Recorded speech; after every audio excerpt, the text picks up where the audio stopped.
ಮಂಡ್ಯ ಕೆರಗೋಡು ಗ್ರಾಮದ ಶ್ರೀ ದೈತಮ್ಮ ದೇವಾಲಯದಲ್ಲಿ ಬಿಜೆಪಿ ಕಾರ್ಯಕರ್ತರು ಭಾರತೀಯ ಸೈನಿಕರಿಗೆ ಹೆಚ್ಚಿನ ಬಲ ಬರಲಿ ಎಂದು ವಿಶೇಷ ಪೂಜೆ ಸಲ್ಲಿಸಿದರು.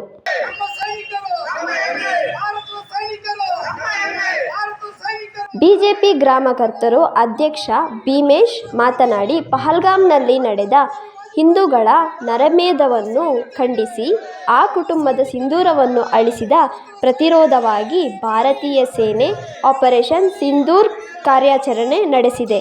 ಪಾಕಿಸ್ತಾನ ಸೇನೆಗೆ ಪ್ರತಿದಾಳಿ ನಡೆಸಿದೆ. ಪಾಕಿಸ್ತಾನ ಸೇನೆಯ ಡ್ರೋನ್ ಹಾಗೂ ಕ್ಷಿಪಣಿಯನ್ನು ಆಕಾಶದಲ್ಲಿಯೇ ಹೊಡೆದುರುಳಿಸಿ ಈ ದೈತಮ್ಮ ಕೃಪೆ ಭಾರತದ ಸೈನಿಕರ ಮೇಲೆ ಇರಲಿ ಎಂದು ಸಿಂಧೂರ ಪೂಜೆ ನಡೆಸಿದ್ದೇವೆ ಎಂದು ಶಿವಕುಮಾರ್ ಆರಾಧ್ಯ ಮಾತನಾಡಿದ್ದಾರೆ. ಕೆರಗೋಡು ಗ್ರಾಮದಲ್ಲಿ ಇವತ್ತು ನಮ್ಮ ಶಕ್ತಿ ದೇವತೆ ದೈತ್ಯಮ್ಮ ಸನ್ನಿಧಿಯಲ್ಲಿ ವಿಶೇಷವಾಗಿ ಪೂಜೆ ಮಾಡಿಸಿದ್ವಿ. ಈ ವಿಶೇಷ ಪೂಜೆ ಏನಪ್ಪ ಅಂತಂದರೆ, ಏನು ನಡೀತಾ ಇದೆ ಪಾಕಿಸ್ತಾನದ ಮೇಲೆ ನಮ್ಮ ದೇಶದ ವೀರಯೋಧರು ಯುದ್ಧ ಮಾಡ್ತಾ ಇದ್ದಾರೆ, ಅವ್ರಿಗೆ ನಮ್ಮ ದೈತ್ಯಮ್ಮ ಶಕ್ತಿ ಕೊಡಲಿ, ಇನ್ನೂ ಸಾಕಷ್ಟು ಶಕ್ತಿ ಕೊಟ್ಟು ನಮ್ಮ ಎದುರಾಳಿ ಪಾಕಿಸ್ತಾನವನ್ನು ಮಟಾಸ್ ಮಾಡಲಿ. ನಮ್ಮ ದೇಶದ 140 ಕೋಟಿ ಜನ ತುದ್ಗಾದಲ್ಲಿ ಕಾಯ್ತಾಯಿದ್ರು, ಯಾವಾಗ ಹೊಡಿತಾರೆ ಅಂತ ಕಾಯ್ತಾಯಿದ್ರು. ಅದಕ್ಕೆ ತಕ್ಕಂಥ ಉತ್ತರವನ್ನು ನಮ್ಮ ದೇಶದ ವೀರ ಯೋಧರು, ಆರ್ಮಿ, ಮಿಲಿಟರಿ, ಸೈನಿಕರು ಕೊಟ್ಟಿದ್ದಾರೆ.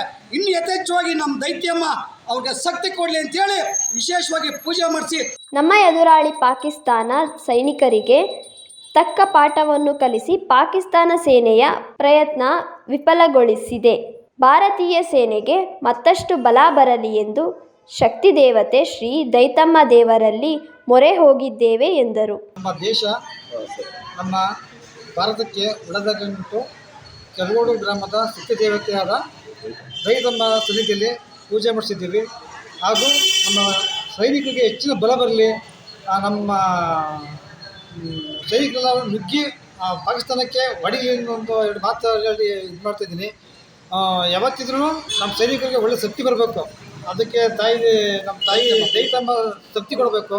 ಪಹಲ್ಗಾಮ್ನಲ್ಲಿ ನಡೆದಂಥ 26 ಹಿಂದೂಗಳ ನರಮೇಧವನ್ನು ಖಂಡಿಸಿ 26 ಕುಟುಂಬದ ಹೆಣ್ಣು ಮಕ್ಕಳ ಸಿಂಧೂರವನ್ನು ಅಳಿಸಿದಂಥ ಹೇಳಿ ಕೃತ್ಯ, ಈ ಪಾಕಿಸ್ತಾನದ ಏನು ಈ ಕೃತ್ಯ ಇದೆ ಅದಕ್ಕೆ ಪ್ರತಿರೋಧವಾಗಿ ಸಿಂಧೂರ ಎಂಬ ಒಂದು ಆಪರೇಷನ್ನ ಮಾಡಿ ನಿನ್ನೆ ರಾತ್ರಿ ನಡೆದಂಥ 2.0ರಲ್ಲಿ ಸುಮಾರು 60 ಡ್ರೋನ್ಗಳನ್ನು ಓಡಿಸಿರುವಂಥ ನಮ್ಮ ಭಾರತಕ್ಕೆ ಮತ್ತಷ್ಟು ಶಕ್ತಿ ಬರಲಿ. ಈ ಸಂದರ್ಭದಲ್ಲಿ ಮುಖಂಡರಾದ ಡಿ.ಕೆ. ಶಿವಕುಮಾರ್, ಕೀಲಾರ ಮಧು, ಯೋಗಾನಂದ, ವಿನೋಬ್, ನಾಗರಾಜು, ಎಂ.ಸಿ.